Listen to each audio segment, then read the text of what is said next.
peuple béninois, africain et du monde entier, je vous salue avec respect et considération. J'ai un message qu'il m'est imposé de partager avec vous. Sinon, personnellement, je ne peux trouver ce temps car trop occupé à assouvir mes désirs égoïstes afin de paraître.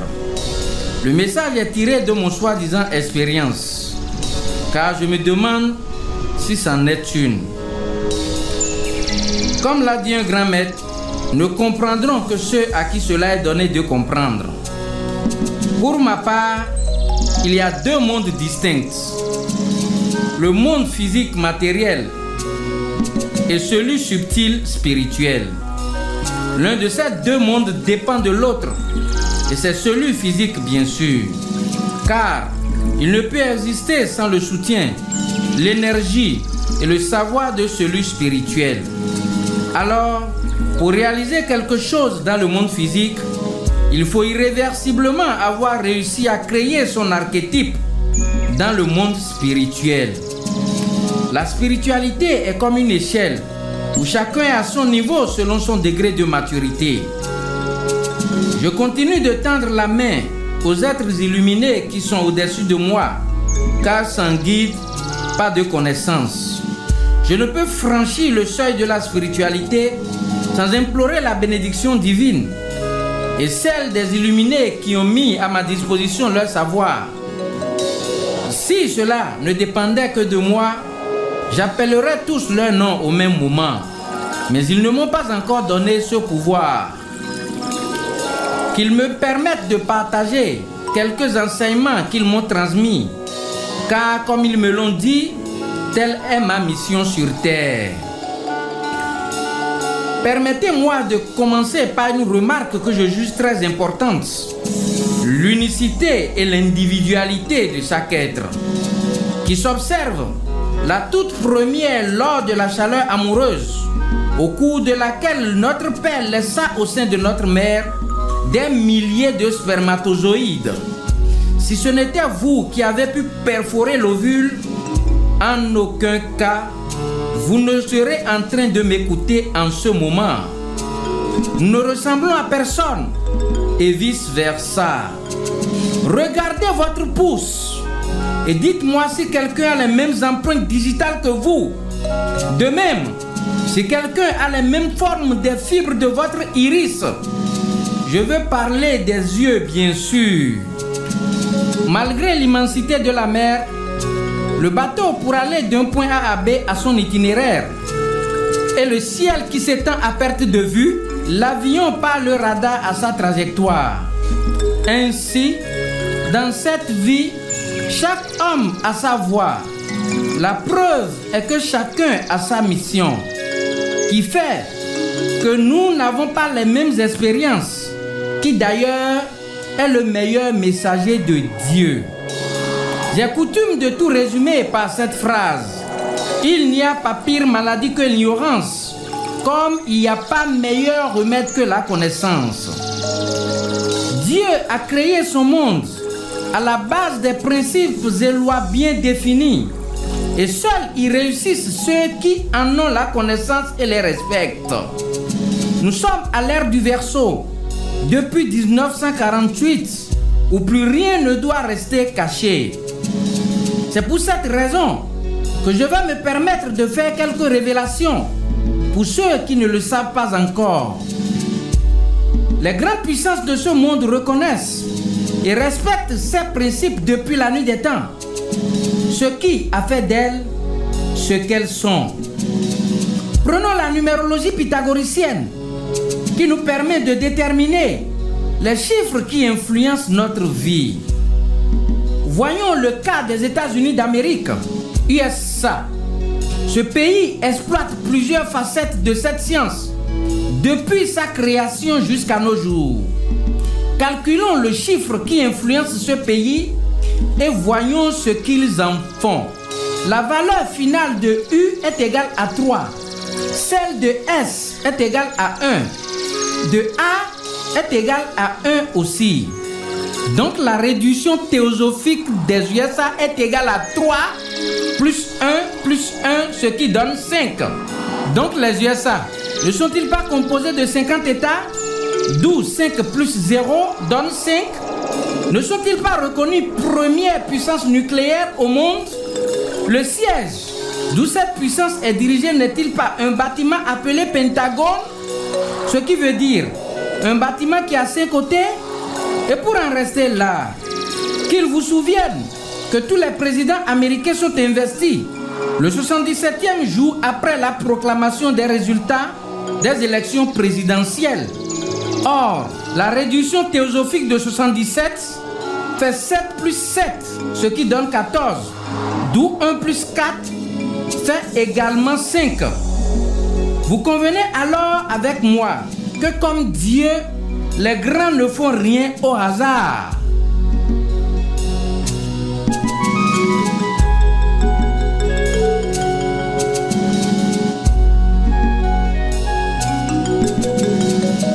Parlant du hasard, si cela ne dépendait que de moi, on rechercherait dans tous les livres où il est écrit hasard et le remplacer par manifestation divine.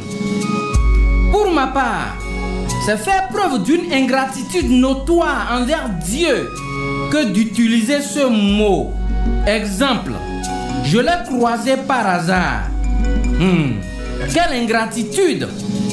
Alors que cette rencontre est le résultat de grands travaux exercés par des anges pour l'édification de la construction divine d'une manière ou d'une autre. Certains s'imaginent que opter pour l'ignorance, c'est-à-dire en s'y réfugiant, résoudrait le problème, ce qui est archi faux. Les lois de la nature sont absolues et universelles, donc pas contournables. Et si l'ignorance pouvait être un abri, le feu ne brûlerait pas l'enfant qui ignore ce que c'est. Le lombric ver de terre, qui pour une raison ou une autre choisit d'ignorer le sel sur son passage, ne tardera pas à rendre témoignage quand il aura les conséquences. Si nous sommes d'accord qu'il y a deux mondes, l'un physique et l'autre spirituel, et que le monde spirituel gouverne le monde physique, aussi sur l'unicité et l'individualité, et que l'ignorance est la pire de toutes les maladies, nous devons alors de chercher à connaître qui nous sommes véritablement, c'est-à-dire le vrai nous qui est en nous. Autrement dit, chercher à connaître la nature innée des opérations de notre esprit. Socrate l'a clairement dit, connais-toi toi-même et tu connaîtras l'univers. Selon moi, la connaissance de soi est comme une image découpée en pièces de puzzle. Et ces pièces sont réparties dans plusieurs domaines de recherche qu'il faille retrouver afin que l'image soit reconstituée. Il est aussi à noter que du gamète jusqu'à la naissance, et même après une vie de 150 ans, si l'on se consacrait uniquement à la connaissance de soi, on ne saurait l'atteindre totalement, car elle reste et demeure sans limite. Mais il vaut mieux, à mon avis, s'égarer ou s'éteindre sur le chemin de sa destination que de se retrouver carrément ailleurs. Selon moi, seule cette étude effectuée de façon approfondie nous permet d'exploiter le véritable moi, le moi intérieur. Ceux qui n'ont réussi à confier, céder la direction totale de leur vie à leur moi intérieur ne peuvent et ne pourront trouver leur véritable richesse, c'est-à-dire la joie radieuse de l'être, la paix profonde et inébranlable qui l'accompagne. Voici un exemple qui vous aidera à mieux me comprendre. Un parent de l'extérieur vous envoie deux appareils nouvellement sortis, l'un avec son manuel et l'autre sans. Lequel des deux sera facile à utiliser? Celui dont vous avez le manuel, bien sûr.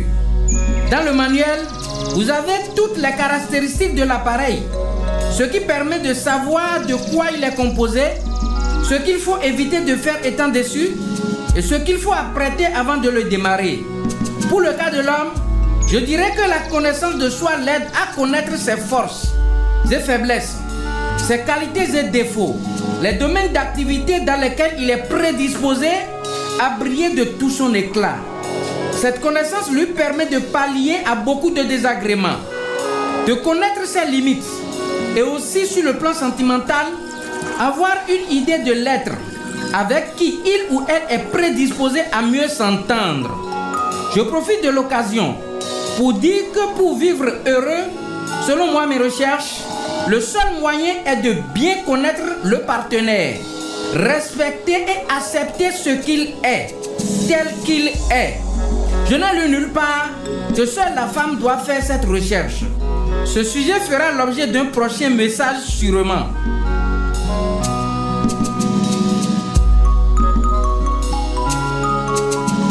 L'une des grandes lois de l'univers, la loi de l'attraction, dont on nous a largement parlé dans le documentaire Le Secret, a comme toutes les autres un code. Permettez-moi de le partager avec vous.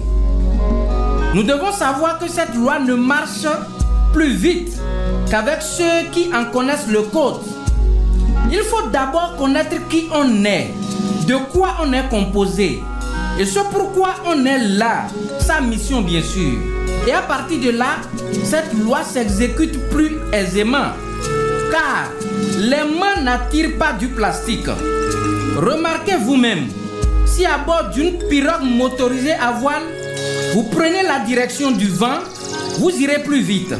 Vous utiliserez moins de carburant et le moteur se fatiguera moins aussi. Par contre, si vous allez à contre-courant, vous irez moins vite.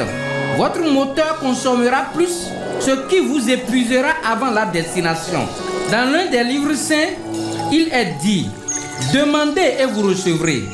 Mais il faudrait savoir qui tu es afin de savoir quoi demander. Car si ta mission était que tu devrais être médecin par exemple, pour sauver des vies, et que tu demandes à Dieu d'être artiste musicien, parce que tu estimes que tu te feras plus d'argent, tu ne pourras déployer tes potentialités, laissant ainsi de côté ta mission, qui seule donne un sentiment d'épanouissement réel et durable.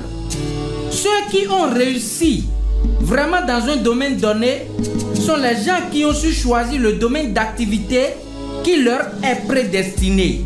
Et dans ce cas, rien ni personne ne peut les ralentir. Voyez vous-même, par quelle alchimie les mains pourraient-ils attirer du plastique? Ou le plastique remplacer le fer? Chers amis, on ne peut lutter contre sa nature. Alors, cessez de vous obstiner à être ceux dont vous n'êtes pas destinés. On ne devient pas, on est.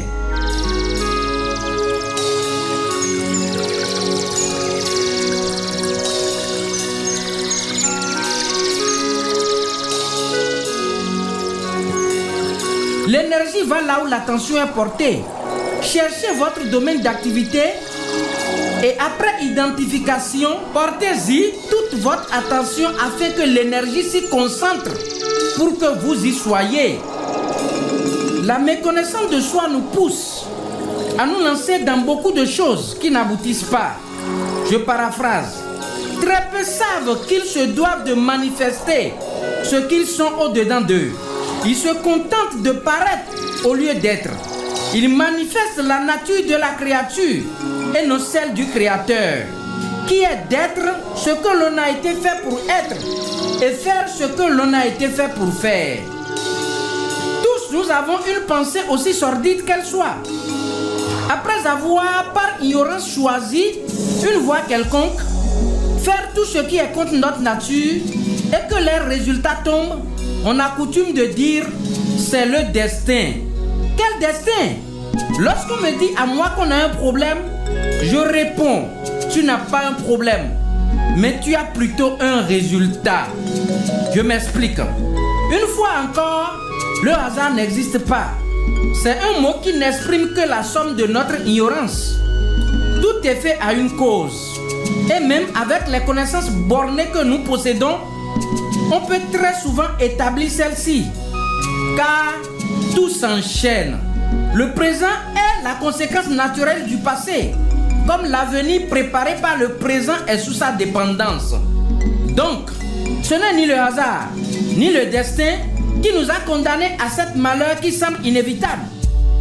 Mais c'est bien évidemment la méconnaissance de qui nous sommes, qui nous a poussés à commettre ces fautes, ces mauvaises actions antérieures qui ont attiré ce que vous appelez problème, que moi j'appelle résultat.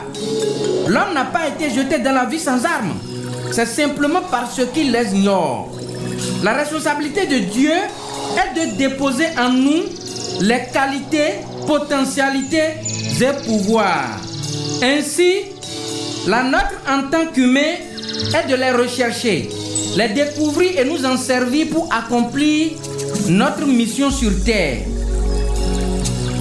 C'est pourquoi nous sommes nous-mêmes maîtres et architectes de notre destinée. Par la connaissance de soi, comme dans une voiture, nous pouvons la diriger dans tel ou tel sens, la conduire vers tel ou tel but, lui donner telle ou telle signification. En affaires, par exemple, ce sont les qualités de l'esprit, les attributs du caractère, les tendances du tempérament qui déterminent le succès. C'est l'énergie, le courage, la confiance, l'ambition et l'obstination qui conduisent l'homme à travers une alternative de succès et de revers au but final et lui permettent de résister aux circonstances et événements. C'est par la connaissance et l'activation de toutes ces qualités qui sont déposées en l'homme d'affaires et sa volonté coordonnée qui l'aide à triompher tout ce qui pourrait l'estomper ou le freiner sur la voie de la réussite.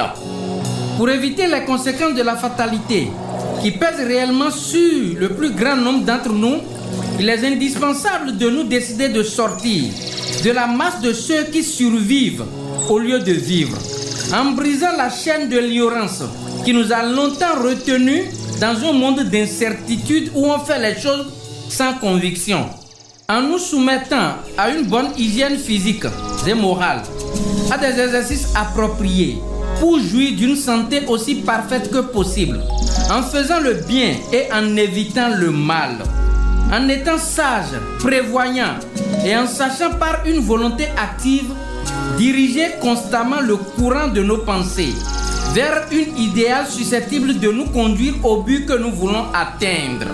Sur le plan sentimental, la connaissance de soi est indispensable comme dans les autres domaines.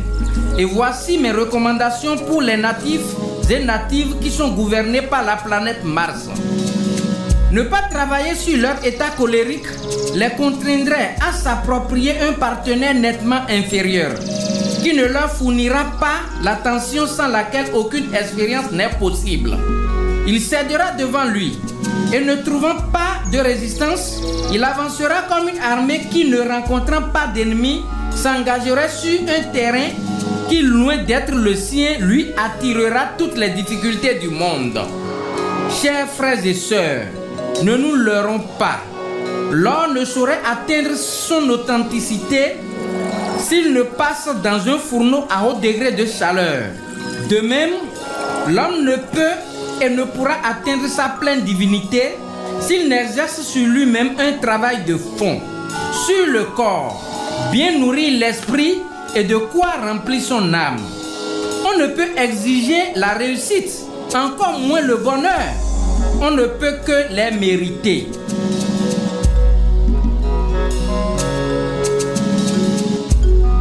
La condition sine qua non pour que l'homme atteigne son plein épanouissement est qu'il change et maîtrise le courant de ses pensées.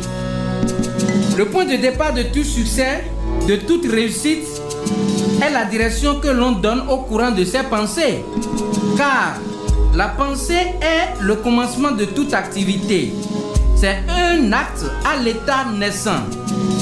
Quoique invisible, elle existe sous une forme réelle, matérielle et durable. Elle est le plus puissant agent que l'âme ait à sa disposition pour parvenir à cette fin. Alors, nourrissons notre esprit et remplissons notre âme, rien que de pensées de bonté, de bienveillance, de gaieté, d'espérance, de courage, de confiance en soi, qui possède par elle-même une puissance organisatrice qui assure notre santé physique, attire vers nous les bonnes choses de la vie, prépare ainsi notre bonheur. Tandis que la méchanceté, la haine, la malveillance la méfiance, le découragement, la tristesse, le désespoir constituent des forces qui ruinent notre santé physique, nous font détester de ceux qui nous entourent, éloignent les bonnes choses, préparent ainsi notre malheur. Les premières nous placent dans les courants favorables qui nous élèvent. Les secondes nous placent dans les courants défavorables qui nous abaissent. Je nous en prie, reconnaissons qu'il n'y a que nous qui sommes forgerons, architectes et jardiniers de notre destinée. La magie, c'est de croire en nous-mêmes.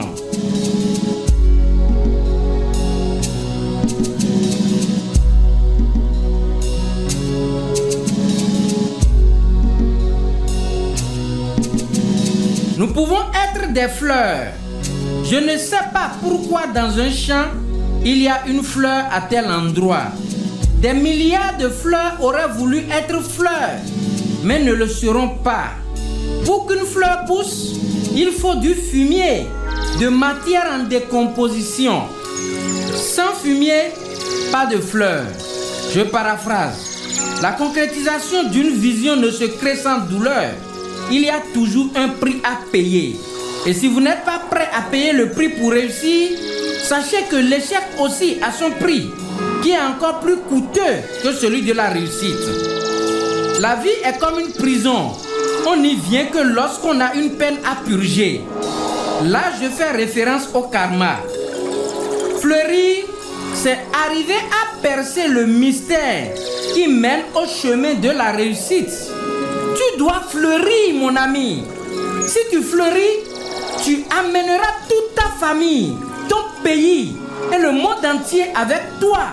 Si tu ne fleuris pas, la vie s'éteint et il n'y aura que du fumier. Nul ne détient la vérité absolue. Car du plus ignorant au plus érudit, nous ne détenons que notre part de vérité. De l'hôpital, avec l'ordonnance, une fois à la pharmacie, nous avons deux possibilités. Acheter le produit ou laisser.